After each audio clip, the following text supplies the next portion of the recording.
Hello friends, welcome to my channel. ഇന്ന് ഞാൻ ഉണ്ടാക്കാൻ പോകുന്നത് വളരെ സോഫ്റ്റ് ആയിട്ടുള്ള നല്ല ടേസ്റ്റി ആയിട്ടുള്ള ഇഡ്ഡലിയാണ്. ഇത് നമ്മൾ അരിപ്പൊടി വെച്ചിട്ടാണ് കേട്ടോ ഉണ്ടാക്കുന്നത്. അപ്പോൾ ഇതെങ്ങനെയാണ് അരിപ്പൊടി വെച്ചിട്ട് ഇഡ്ഡലി നല്ല സോഫ്റ്റ് ആയിട്ട് ഉണ്ടാക്കിയെടുക്കാമെന്ന് നോക്കാം. അതിനായിട്ട് ആദ്യം തന്നെ ഞാനിവിടെ ഒരു 1/4 കപ്പ് ഉഴുന്നാണ് എടുത്തിട്ടുള്ളത്. മുഴുവനായിട്ടുള്ള ഉഴുന്നാണ് എടുത്തിട്ടുള്ളത്. അത് നന്നായി കഴുകിയിട്ട് ഒരു ബൗളിലേക്ക് ഇട്ട് കൊടുത്തിട്ടുണ്ട്.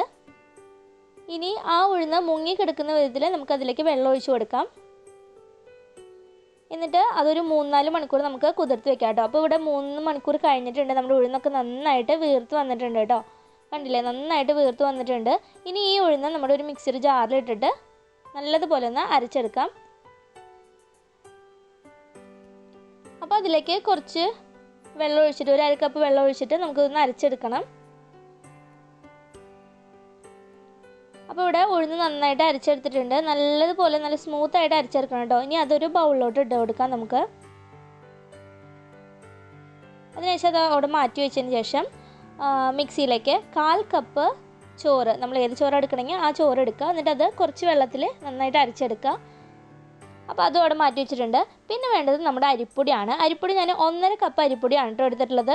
എന്നിട്ട് അത് 2 കപ്പ് വെള്ളം ഒഴിച്ചിട്ട് നല്ലതുപോലെ ഒരു ബാറ്ററാക്കി എടുത്തേക്കാണ്.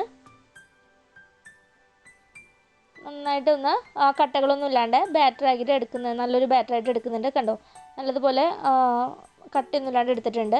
ഇനി നമ്മൾ ഈ കലക്കി വെച്ചിരിക്കുന്ന അരിപ്പൊടിയുടെ മിക്സ് ആദ്യം നമ്മൾ അരച്ച് വെച്ചിട്ടുള്ള ഉഴുന്നിൻ്റെ മിക്സ് ഉണ്ടല്ലോ, അതുമായിട്ട് ചേർത്ത് കൊടുക്കുകയാണ്. അപ്പോൾ ആ ഉഴുന്നിലേക്ക്, നമ്മൾ അരച്ച് വെച്ചിട്ടുള്ള ഉഴുന്നിലേക്ക് അരിപ്പൊടിയുടെ മിക്സ് ഒഴിച്ച് കൊടുത്തിട്ടുണ്ട്.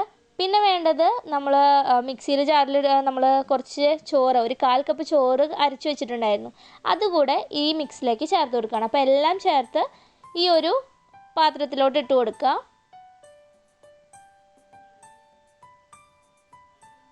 ചോറ് അധികം കൂടണ്ട കേട്ടോ. ചോറ് ഒത്തിരി ആയി കഴിഞ്ഞ് കഴിഞ്ഞാൽ നമ്മുടെ ഇഡ്ഡലിയൊക്കെ ഭയങ്കര ഒട്ടിച്ച് വരും. അപ്പോൾ അത് ശ്രദ്ധിച്ചോളാം. 1/4 കപ്പേ എടുക്കാൻ പാടുള്ളൂ. പിന്നെ അതിലേക്ക് ആവശ്യമായിട്ട് 2 ടീസ്പൂണോളം ഉപ്പിട്ട് കൊടുത്തിട്ടുണ്ട്. പിന്നെ നമുക്ക് മാവ് ടേസ്റ്റ് ചെയ്ത് നോക്കിയിട്ട് ഉപ്പ് കുറവാണെന്നുണ്ടെങ്കിൽ കുറച്ചുകൂടി ഉപ്പിട്ട് കൊടുക്കാം. ഇപ്പോൾ ഞാൻ 2 ടീസ്പൂൺ ഇട്ട് കൊടുക്കുന്നുള്ളൂ. എന്നിട്ട് നന്നായിട്ടൊന്ന് ഇളക്കി കൊടുക്കാം.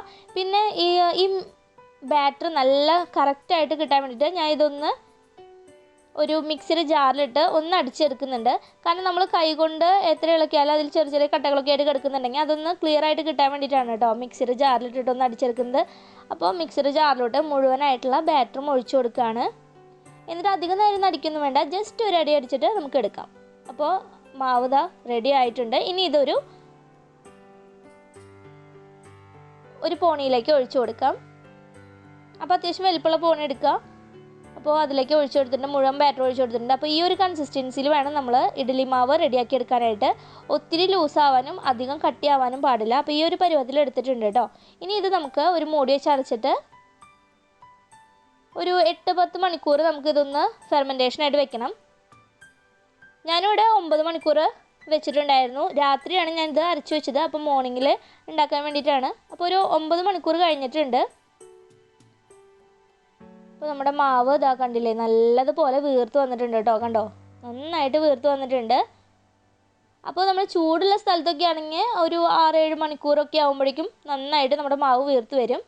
അപ്പോൾ നമ്മുടെ ബാറ്റർ ഇവിടെ റെഡി ആയി, ഇഡ്ഡലി ബാറ്റർ ഇവിടെ റെഡി ആയിട്ടുണ്ട്. പിന്നെ ഒരു കാര്യം ശ്രദ്ധിക്കേണ്ടത് എന്താണെന്ന് വെച്ച് കഴിഞ്ഞാൽ, നമ്മൾ ഓൾറെഡി ഇതിൽ ഉപ്പ് ചേർത്തിട്ടുണ്ടായിരുന്നു. പിന്നെ ഉപ്പ് കുറവുണ്ടെങ്കിൽ മാത്രം ചേർക്കും. പിന്നെ നന്നായിട്ട് ബാറ്റർ ഇളക്കി കൊടുക്കാൻ പാടില്ല കേട്ടോ. ഒത്തിരി അങ്ങനെ ഇളക്കി കഴിഞ്ഞാൽ നമ്മുടെ ഇഡ്ഡലി അത്രയധികം വീർത്ത് വരില്ല.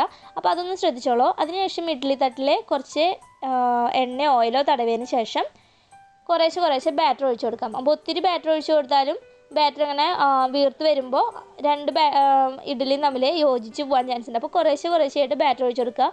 പിന്നെ നല്ല കുഴിയുള്ള ഇഡ്ഡലി തട്ടാണെങ്കിൽ നല്ല ഉണ്ട പോലത്തെ ഇഡ്ഡലി നമുക്ക് കിട്ടും. നല്ല എന്താ പറയുക, നല്ല സൂപ്പർ ഇഡ്ഡലി കിട്ടും. ഇത് എൻ്റെ കയ്യിലുള്ള ഇഡ്ഡലി തട്ട് കുറച്ചൊരു പരന്ന പോലത്തെയാണ്. അപ്പോൾ ഞാൻ ഒഴിച്ചു കൊടുത്തിട്ടുണ്ട്, ഇഡ്ഡലി തട്ടിൽ ഒഴിച്ചു കൊടുത്തു.